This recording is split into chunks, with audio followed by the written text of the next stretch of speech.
Init karon ang panawagan ni Senador Sherwin Gatchalian na iban ang social media sa mga bata 16 anyos paubos. Maayo paminawon apan ang dakong pangutana, igo ba ang balaod aron disiplinahon ang atong mga anak o igo lang ba kini nga ban-aid solusyon? Tinuod makapaalarma ang datos sa PSA.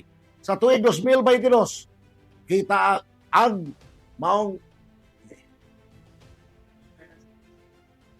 nakita o nasuta sa mga ahensya na sobra ang paggamit sa gadget, mao'y taya nga nakaangkon sa grado sa atong mga estudyante. Ang internet, nahimo na usab nga daan sa cyberbullying o exploitation.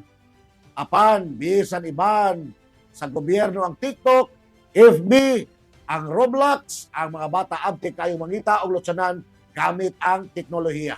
Unsaon man nato pagpugong sa digital nga kalibutan, kung sa sulod mismo sa atong mga balay, ang cellphone naa na himong yaya ang tinuod nga gubat wa sa Senado, kundi anaa sa atong mga sala ug lawak, samtang ang mga nasod sama sa Australia o Indonesia nang patuman og ban.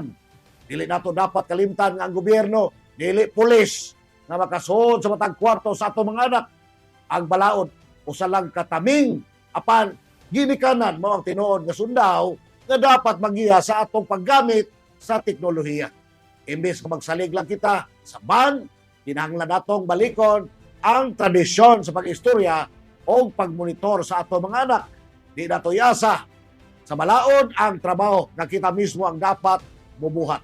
Ang pag-log-out sa bata sa social media, kinahanglang magsugod sa mando sa amahan o ingon man sa inahan. Ang proteksyon sa kabataan, di lang responsibilidad sa Estado. Kini ang obligasyon sa matang panimay. Maunang, ayaw pasag din ninyo nga ang algorithms mao'y mupadako sa imong anak. Kini ang inyong firing line sa kahanginan.